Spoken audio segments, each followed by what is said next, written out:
죽은 지는 좀 된 거죠. 경부 압박이니까 타살이 된 거고 자살은 아닌 거고.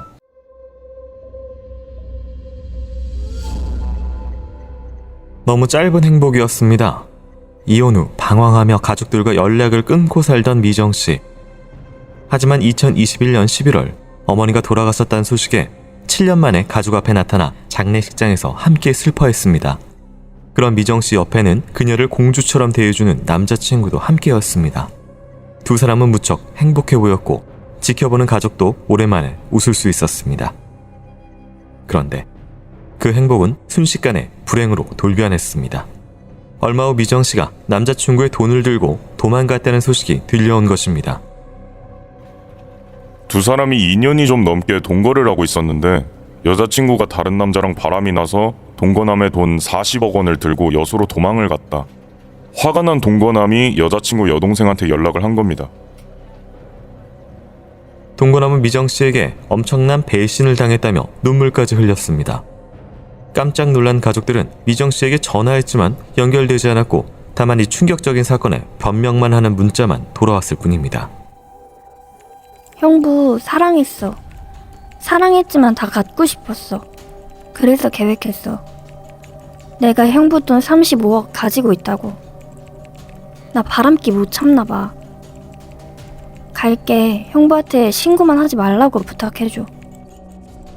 신고하지 말고 기다리면 곧 돌아온다는 미정씨. 하지만 혹시 그녀가 더 나쁜 마음을 먹을까 걱정됐던 가족들은 제발 목소리만이라도 들려달라고 했습니다. 그러자 전화를 걸어와 너네가 알아서 생각해라 라는 말만 하고 끊었습니다. 대체 미정씨는 이 일을 어떻게 수습하려고 하는 것일까? 그런데 미정씨가 집을 나간 지 3일 후 상상하지도 못한 일이 벌어졌습니다. 여수에 있다던 미정씨가 전북 완주군 삼내읍의 어느 주택에서 발견된 것입니다. 캐리어 안에 들어있었고 이불까지 덮여 있어가지고 부패가 생각보다 심각했습니다. 그래서 가족이 시신을 아예 못 봤습니다. 부패가 심해 차마 가족에게 보여줄 수 없었다던 미정씨의 시신. 그런데 이상한 것은 시신으로 발견되기 몇 시간 전에도 미정씨는 가족과 문자 연락을 하고 있었다는 겁니다. 도대체 무슨 일이 벌어지고 있는 것일까? 미정씨의 시신은 수면 유도제인 졸피뎀 성분이 발견됐고 사인은 경부 압박으로 인한 질식사로 판단됐습니다. 시신은 태아처럼 웅크린 자세로 이불에 덮여 가방 안에 있었던 상태. 가방 주변에는 생수병과 낚시용품 등 물건들이 정돈돼 쌓여 있었고 신발장에는 신발이 몇 켤레 있었습니다. 그런데 미정씨가 시신으로 발견되기 전 아주 기묘한 모습을 목격한 사람이 있었습니다. 큰 캐리어가 있냐고, 가장 큰 캐리어 그거 있냐고 남자가 전화를 했던 것 같아요. 그리고 나중에 여자랑 둘이 같이 와서 남자는 가방을 보고 여자는 주변을 빙빙 돌기만 하더라고요. 미정씨가 한 남성과 함께 큰 여행 가방을 보러 왔었다는 겁니다. 여행 가방을 사러 온 남성은 급한 듯 5분 만에 가방을 골라 미정씨와 함께 떠나버렸고 이후 그 가방 안에서 미정씨가 시신으로 발견된 것입니다. 미정씨와 함께 있었던 남자는 누구였을까? 진실이 하나씩 밝혀지며 충격적인 사건의 실체가 드러나고 있었습니다.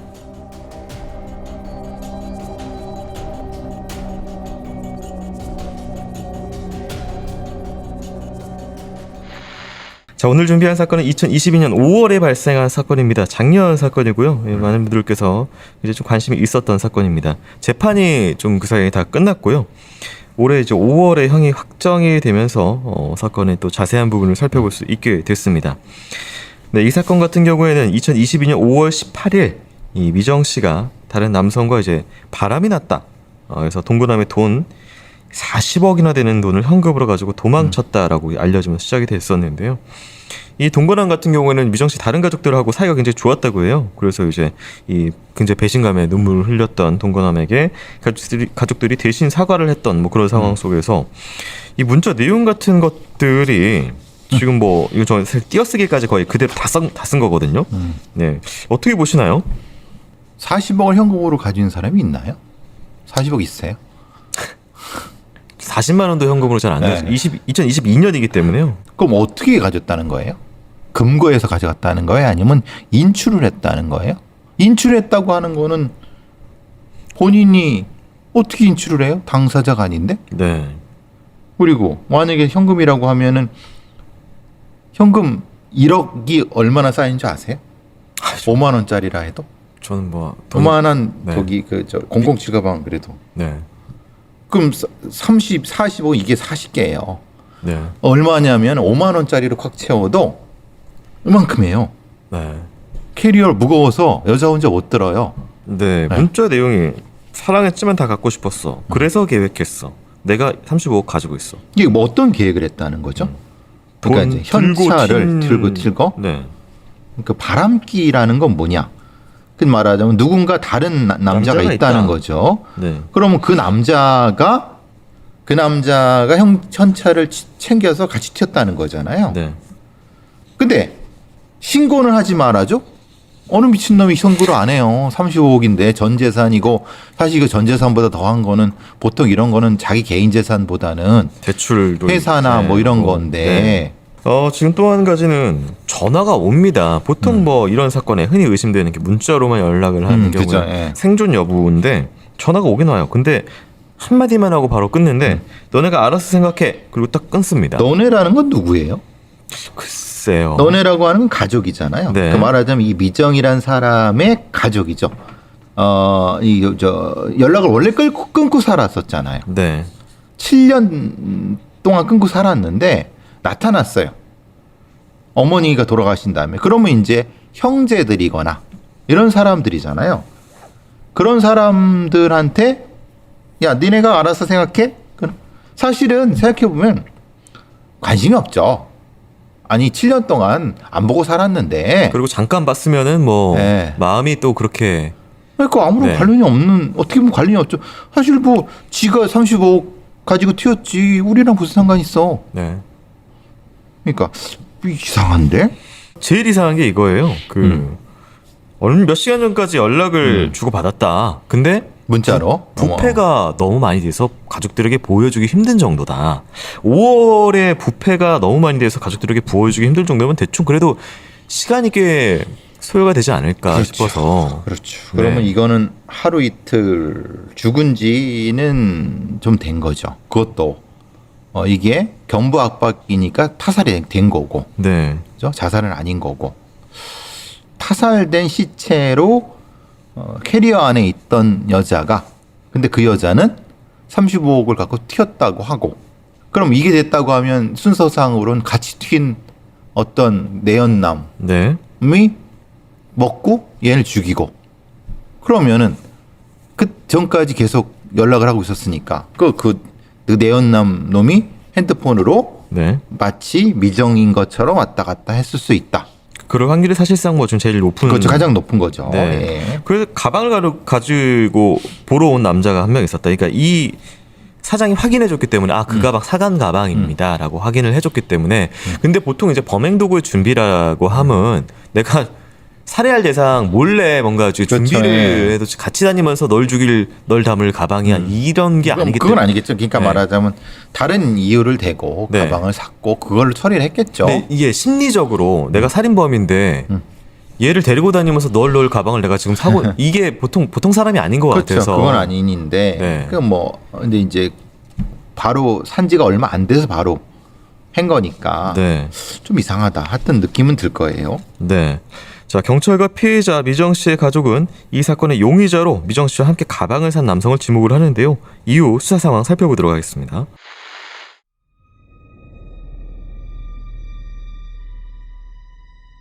가족들은 미정 씨의 시신이 발견되기 전 동거남 44살 진 씨에게 큰 죄를 지었다며 무릎을 꿇고 사과를 했습니다. 진 씨는 눈물을 뚝뚝 흘리며 도망간 미정 씨 때문에 무척 힘들어하는 모습을 보였습니다. 진 씨는 미정 씨에게 배신감에 치를 떠는 문자를 보내기도 했습니다. 내가 진짜 내 심장까지 빼줄 수 있을 정도로 사랑한 내가 X이었네. 빨리 오던지 안 올 거면 잘 숨어 있던지 산채로 혓바닥 뽑아버릴 거니까 내 손으로 두 년놈 다 잡아서 산채로 끌고 올 거니까. 원망과 욕설이 섞인 장문의 문자에 미정 씨의 답장은 미안해 라는 말뿐. 가족들은 미정 씨의 행동이 잘못됐기 때문에 경찰에 신고를 하길 바랬습니다. 그런데 이상하게도 가장 분노했던 진 씨가 신고하는 걸 극구 반대했습니다. 40억이란 돈을 도둑 맞았는데도 자신이 알아서 해결하겠다며 호언장담하는 진 씨. 하지만 미정 씨가 사라지고 3일이 지나자 가족들은 경찰에 신고하기로 결심했습니다. 그러자 진 씨는 신고를 한다면 자신의 이야기는 빼고 신고하라는 이상한 요구를 해왔습니다. 자기 얘기를 빼고 신고하라고 하니까 가족들이 생각하기엔 이상한 거예요. 또 처음에 피해자가 40억을 현금으로 가지고 있다고 했다가 가족들이 40억을 진짜 당신이 현금으로 가지고 있었냐 물으니까 35억에다가 자기 이름으로 불법 대출을 5억 받아서 갔다고 했다는 거예요. 동거남 진 씨는 집에서 큰 여행 가방이 없어졌다며 미정 씨가 현금 40억을 여행 가방에 넣고 가지고 나간 것 같다고 했습니다. 그러자 가족은 40억을 어떻게 여행 가방에 다 넣냐고 물었고 진 씨는 갑자기 말을 바꿔 사실 현금 8억 원을 들고 나갔다고 했습니다. 경찰은 상황을 확인하기 위해 진 씨에게 전화를 걸어 본인 이름과 주민등록번호를 물어봤습니다. 그러자 계속 다른 이름과 주민번호를 대는 진 씨. 그의 말을 수상하게 여긴 경찰은 바로 진 씨의 위치를 추적해 거주지로 찾아갔습니다. 그런데 차를 타고 거주지 주차장으로 돌아오던 진 씨가 경찰을 보더니 급히 도주를 하려는 상황. 도주하는 모습을 보고 바로 붙잡았습니다. 당시 가족분이 피해자 휴대폰으로 전화를 거니까 용의자 차량에서 피해자분 휴대폰이 발견됐고요. 추궁을 하니까 피해자가 자기한테 휴대폰을 맡기고 타지로 일을 보러 갔다고 했습니다. 가족에겐 미정 씨가 불륜남과 도망을 쳤다고 울고불고 난리를 쳤던 진 씨가 경찰에겐 미정 씨가 일 때문에 타지로 갔다고 설명하는 상황. 그래서 타지 어디 있냐고 위치를 물었더니 계속 횡설수설하고 엉뚱한 소리를 하길래 그쪽을 파고 들었더니 결국 자백을 했습니다. 피해자가 바람을 피워가지고 화가 나서 우발적으로 살해했다. 이후 3례의 푸정리 빈집에 유기했다고 했습니다. 진 씨가 가족에게 미정 씨가 돈을 가지고 도망쳤다고 말했던 5월 18일 미정 씨를 살해했고 그 전날 미정 씨를 데리고 그녀의 시신을 넣을 가방을 사러 다녔던 것입니다. 너무나 충격적인 이 사실은 이 사건 진실의 일부분에 불과할 뿐이었습니다.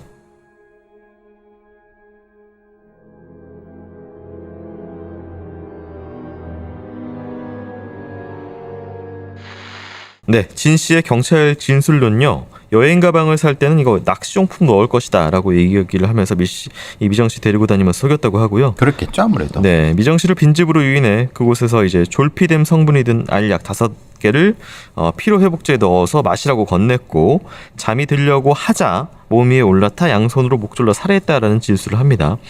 이후 이제 이불로 시신을 덮어서 여행 가방을 넣은 후에 유기했다는 진술을 했었고요.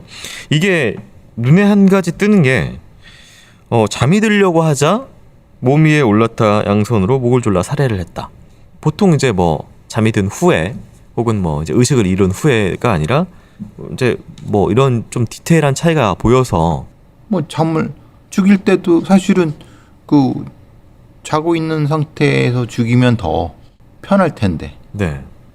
잠을 자려고 해서 죽이면은 실제로는 막 버둥거리고 그럴 텐데 이유가 뭘까요? 그래서 진짜 어떤 뭐 감정을 자기가 죽어가는 거를 이제 다 느끼게 예를 들면은 마지막 순간을 아니면 그때 무슨 말을 했다든지. 근데 목을 지금 조르면서. 이거는 이 미정이라는 사람이 진짜 수십억을 가지고 도망가고 다른 내연남이 자기를 배신하고 간 건지 그러니까 이거잖아요. 만약에 이렇게 했다고 하면은 미정이란 사람이 자기를 배신하고 갔기 때문에 복수에 네. 이 치를 떨어서 그렇게 죽였다라고 하기 위해서 그렇게 한 거잖아요. 그러니까 근데 진술을 일부러 자기의 알리바이나 그렇죠. 동기 예. 위장을 위해서 그렇게 위장에 했다. 그럴 수도 있는 거죠. 네. 그럼 진짜로 네. 이 내연남이 있었는지 돈은 진짜 저는 기본적으로 본인이 얘기하잖아요. 야 40억이 맞아? 이거 40억이 거기 들어가? 이리 삥삥 돌다가 사실은 8억이다. 그럼 이것도 거짓말일 수 있어요. 8억도 거짓말일 수 있어요. 진술을 계속 바뀌기 때문에. 네. 이제 진 씨 같은 경우에는 미저 씨를 살해했다는 다음 날 자신이 운영하는 타투샵 직원들에게 시골의 초가집을 350만 원에 싸게 구입했는데 여기가 재개발 구역이라서 집주인이 정화조를 땅에 묻는 조건으로 판 것이다. 내가 20만 원 일당 줄 테니까 정화조 묻을 땅을 같이 파자라고 이렇게 이야기했던 경우가 있었고요. 또 진 씨가 피해자 옷을 정리하고 피해자가 타고 다니던 차까지 팔았다고 합니다. 또 이제 미정 씨가 전화를 걸어와 목소리를 들려줬던 상황에 대해서는 미정 씨가 이제 다른 친척하고 이야기를 할 때를 녹음을 해놨다가 부분적으로 잘라가지고 그거를 말 그대로 스피커로 틀어준 그런 상황이라는 너무 이야기. 용의주도하다. 네. 그땐 죽었던 거잖아요. 미정이라는 사람. 네. 근데 그거를 너네가 알아서 생각해 라고 하는 것만 하고 일방적으로 끊는. 그거 다 계획했다는 거죠. 그럼. 근데 진 씨는 이 사건 이후에 사실 뭐 심리적으로 예를 들면은 좀 관련 사람들을 멀리하려는 심리가 있을 수도 있는데 오히려 가족들 미정 씨의 남은 가족들 곁에 더 가까이 있었다. 그럼 사기꾼이죠. 내 돈을 가지고 도망갔어. 네 가족이. 이거 니들은 어떻게 나한테 갚아야 돼. 이런 형태로 네. 계속 뭔가를 사기라든가 아니면 뭔가 이렇게 좀 계속 그런 느낌이 드네요. 그러니까 용의주도 하고 또 잔악하게 살해하고 하고, 더 남아서 또 사기치고 그걸 가지고 또 계속 네. 빨아내려고 하고 그런 느낌이네요. 네. 이 가족들은 누구보다 미정 씨에게 잘해줬던 진 씨가 왜 갑자기 미정 씨를 살해했는지 이유를 도대체 알 수 없었다는 이야기까지 했었는데요. 수사 결과 이 미정 씨가 불륜남과 진 씨의 돈을 가지고 도망쳐서 화가 나 죽였다. 라는 진 씨의 말이 거짓으로 드러났기 때문입니다. 왜냐하면 이런 돈 애초에 존재하지가 않았고요. 8억도 거짓말이다. 네. 그래서 이유를 묻는 가족에게 진 씨가 미정 씨가 명품 중독이었다. 성형 중독이 심해. 그것 때문에 내가 많이 싸웠고, 그거 내가 너희 언니를 그렇게 만든 것 같다. 뭐 이런 이야기를 했었다고 해요. 그럼 명품을 사기 위해서 자기가 돈을 준 건가요? 성형을 시키기 위해서 지가 돈을 쓴 건가요? 그러니까 이것도 좀 애매한 거예요. 근데 이게 사실 명품 중독, 성형 중독이 심해서 싸웠는데 막 40억을 갖다고 막 했다고 거짓말하고 스토리를 막. 짜고 뭐 문자 보내고 뭐 그것도 이거를 아니라는 거잖아요. 졸피뎀 써서 기절시키고 네. 죽이고 막 땅 파고 이게 지금 그러면 네. 애초에 범행 동기는 네. 그게 아니라 미정이라는 사람한테 뭔가를 뜯어내고 네. 미정이 가족한테 뭔가를 뜯어내고 이런 형태, 예를 들면 뭐 이영학 같은 형태, 네. 뭐 그런 형태이지 않았을까? 나머지는 다 거짓말이다. 네. 진 씨 진술처럼 미정 씨에게 문제가 있었고 둘 사이가 살인이 벌어질 만큼 멀어졌던 것인지 진 씨 체포 이후 밝혀진 사실들에 대해서 좀 알아보도록 하겠습니다.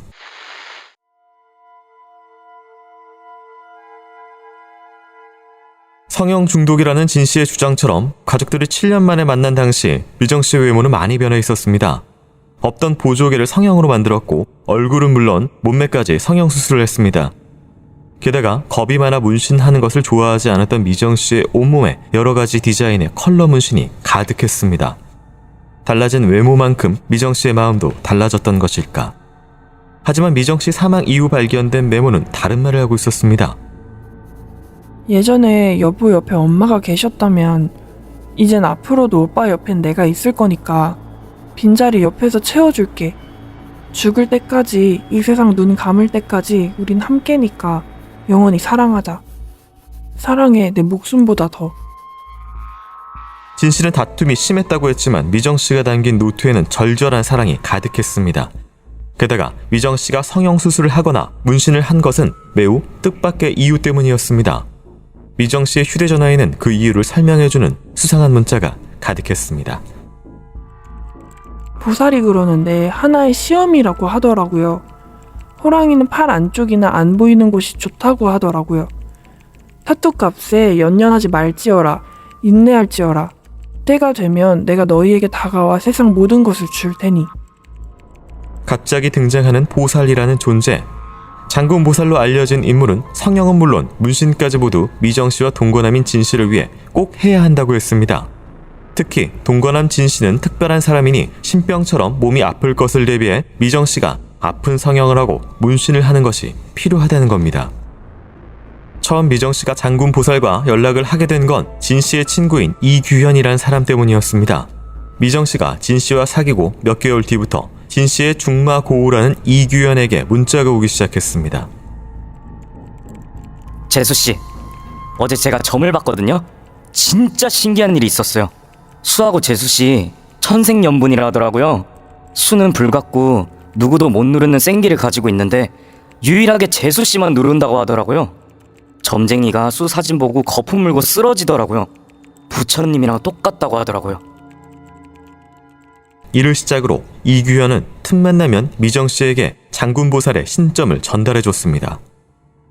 보살의 말에 따르면 진 씨는 부처님과 같기 때문에 부처님이 겪었던 고통을 다 겪게 될 것이란 것.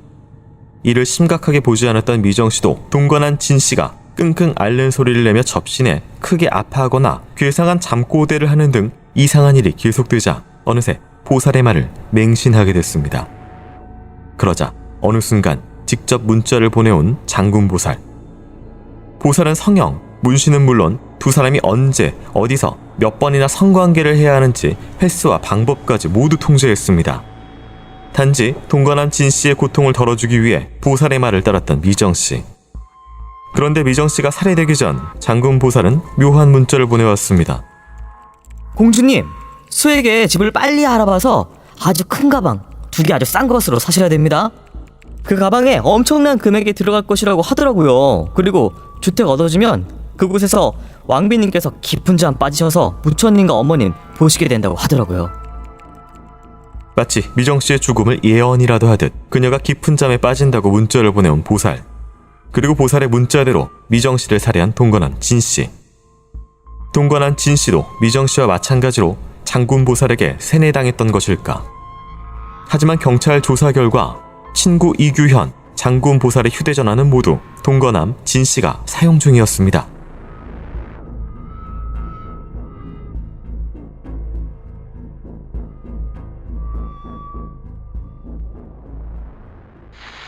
이 당시에 뭐 수라는 이름이 나오는데요. 이게 뭐 진 씨가 썼던 가명 중에 하나라고 하고요. 또 이제 미정 씨와 만날 때 장군보살 했던 거를 사칭해서 또 다른 내연녀와 양다리를 걸치면서 그쪽도 이제 가스라이팅 했던 사실이 미정 씨 밝혀졌습니다. 말고 네. 또 다른 여자. 다른 사람입니다.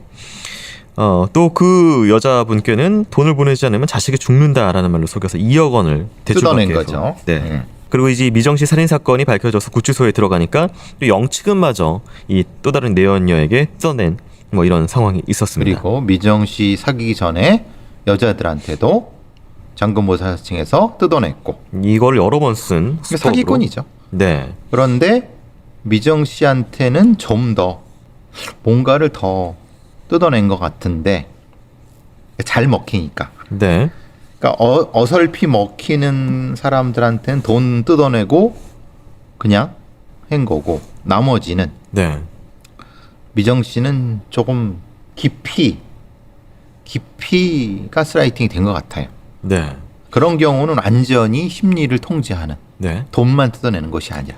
그러니까 사실 이 미정 씨가 어떻게 살았는지 모르지만 가족들과 떨어져 분리돼 있었다라는 것 자체가 일단 심리적으로 그렇죠. 가스라이팅이 된 거죠. 네. 완전히 성적 착취라든가 아니면 뭐 여러 가지 다양한 착취가 이루어질 정도의 사람이었던 거죠. 미정 네. 씨는. 그리고 이제 수법 자체가 쿠션이라고 하는 중간에 하나 이규현이라는 인물 중화고를 하나 넣고 그리고 이제 그걸 거쳐서 또 장군보살을 하나 넣거든요.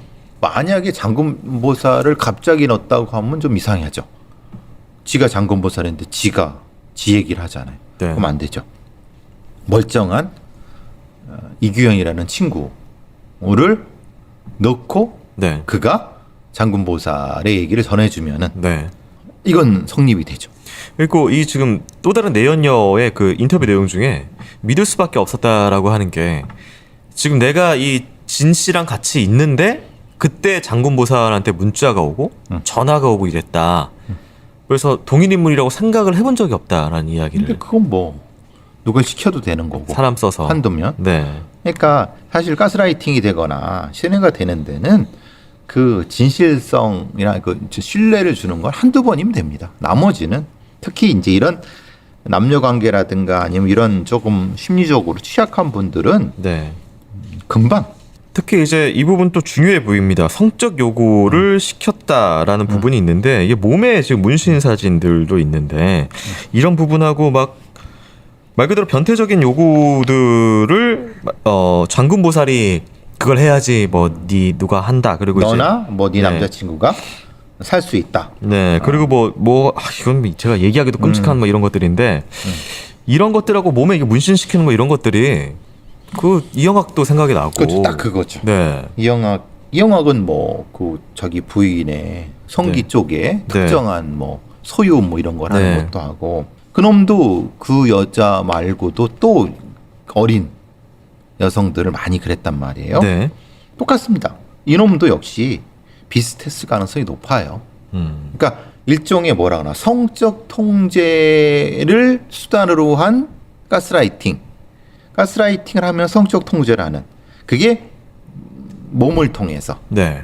되는 거기다가 이제 조금 수단은 이제 타투라고 하는 네. 그 문신이죠. 문신이라고 하는 걸 통해서 새로운 문화적 접근 이게 섞여 있는 거예요. 세네 가지가. 네. 이게 그리고 이제 본인이 이 말 그대로 이제 뭔가 이 진 씨가 이게 장군 보살의 워딩으로 진 씨가 약간 조루 같은 뭐 이런 걸 하거나 아니면 아예 또 안 되는 지루처럼 뭐가 안 되는 이런 것들이 있을 때는 뭐 어떻게 해야 된다 이렇게 얘기가 있는 거는 본인이 어떤 성적으로 문제가 있는 부분이 오히려 여성 통제를 타이트하게 하는 뭐 이런 식으로 좀 나타나는 그걸 건가요? 컴프라치 하기 위해서 그럴 수도 있고 아니면 네. 그걸 가지고 딴 걸 하기 위해서 할 수도 있고 네. 두 가지가 다 들어가죠. 음. 이미 세뇌가 되면 가스라이팅이 되면은 네. 어떤 형태로든 작용할 수 있습니다. 근데 실제로 이제 장군보살이 네. 뭐 이른바 뭐 부르는 게 공주님이로 부르고 뭐 굉장히 뭐 이렇게 부르기도 하고 왕비님 부르고 뭐 여러 가지 하는데 이상하죠. 네. 근데 이렇게 되는 게 사람들이랑 차단이 되면은 이게 가장 먼저 뭡니까? 다른 가족하고 친구하고 완전히 차단이 되는 거지 않습니까? 네. 그게 전제입니다. 네, 보통 사이비 수법 그대로네요. 그렇죠. 예. 네. 자, 미정 씨의 외모와 행동까지 마음대로 통제했던 동거남 진 씨. 대체 왜 미정 씨를 살해한 것인지 사건 수사 결과 그 이유는 충격적이었습니다.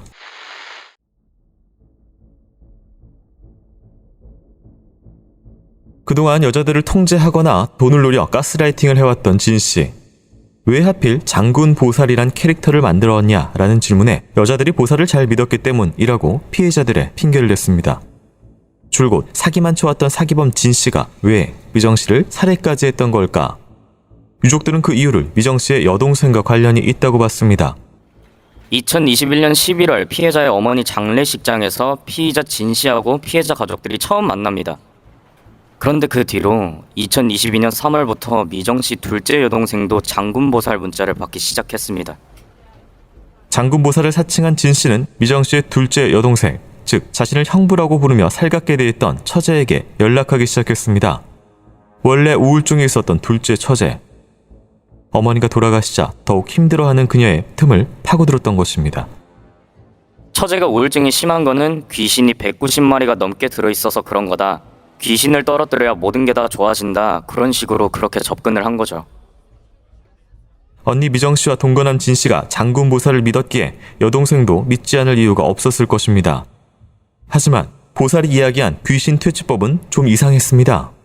처제가 입고 있던 속옷을 동거남 진 씨의 집에 가져다 두고 진 씨가 그것을 태워야 한다는 것입니다.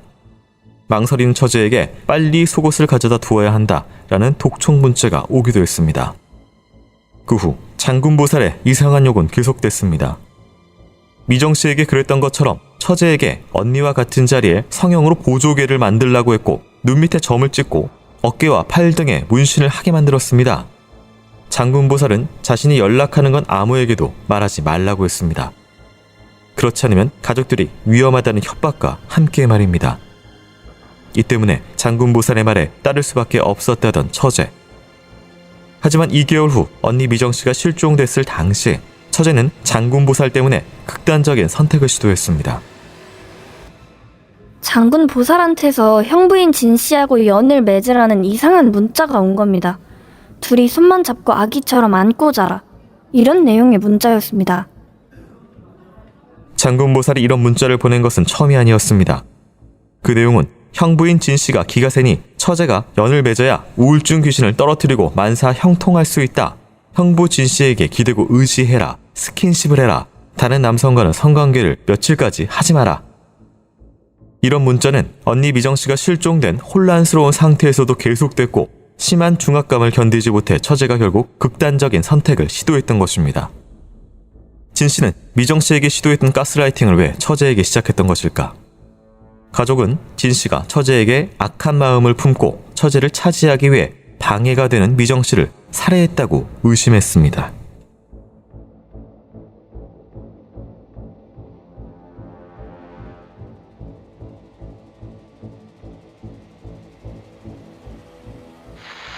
네, 가족들의 이런 의심에 진 씨는 끝까지 부인을 했고요. 하지만 경찰 의견에서도 그렇고 판결문에서도 역시 처제를 차지하기 위해서 미정 씨를 살해했다라는 살해의 동기를 채택하고 있습니다. 판결문 같은 경우에는 미정 씨가 가슴 수술을 한 이후부터 이 진 씨가 이 미정 씨를 마음에 들지 않아 했고, 또 진 씨가 미정 씨를 살해하기로 이 때문에 마음 먹었다. 이후 처제를 차지하려고 살해를 계획에 옮겼다라는 내용이 포함되어 있습니다. 이 살해 동기는 어떻게 보실까요? 이놈이 이제 이전부터 네, 피해 대상을 옮겨가면서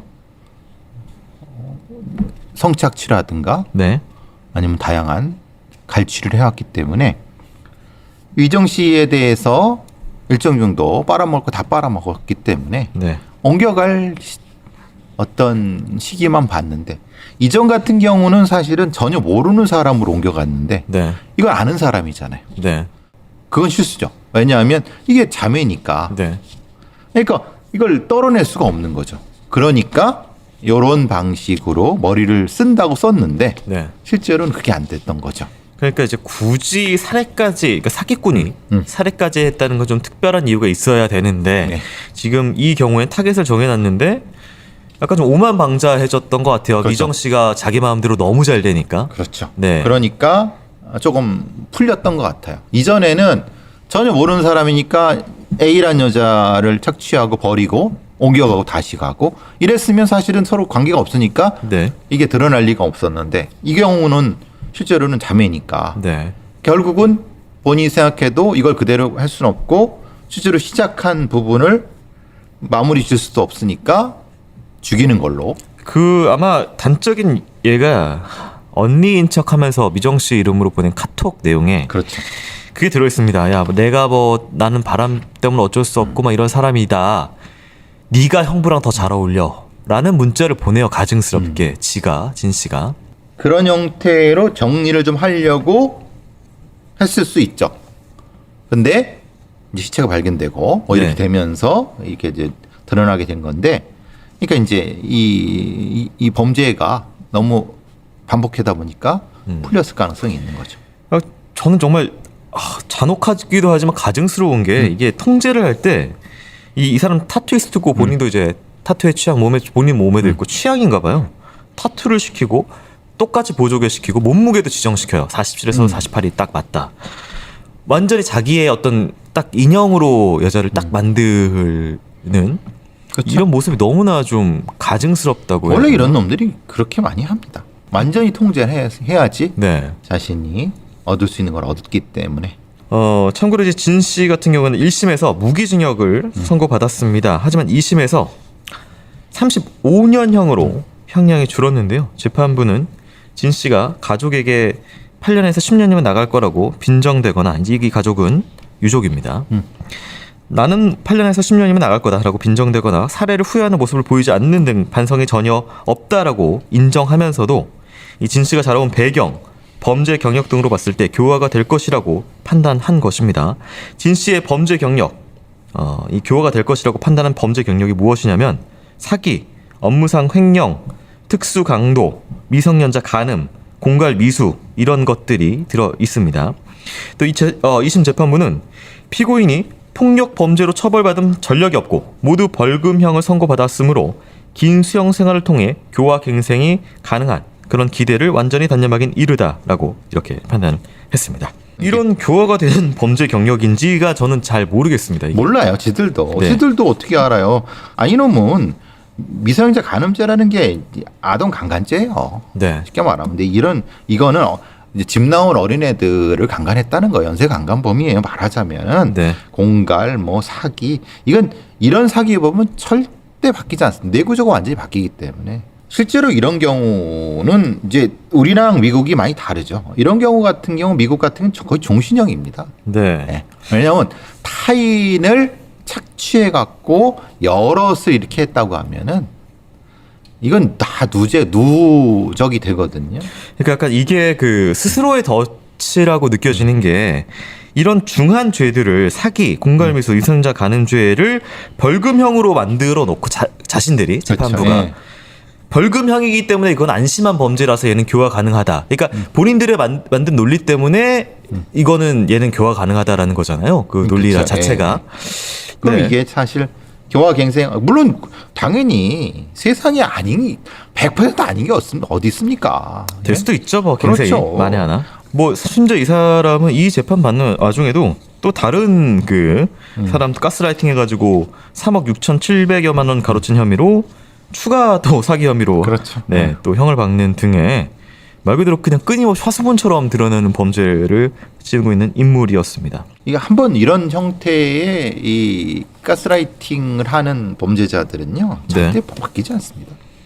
이놈들은 교도소 안에서도 똑같이 사기치고 다닙니다. 하여튼 뭐 이게 이 사람에게 피해 당한 분들이 너무 많고 너무 많아요. 심지어 한 분은 진짜 이 죽음 그러니까 오랜만에 7년 만에 만난 가족이고 그래서 이제 조금 더 괜찮아지나 했는데 그것 때문에 또 이 범죄자의 눈독에 다른 사람이 들어서 그럼요. 죽음까지 된 거잖아요. 이런 놈들이 진짜 사이코패스입니다. 네.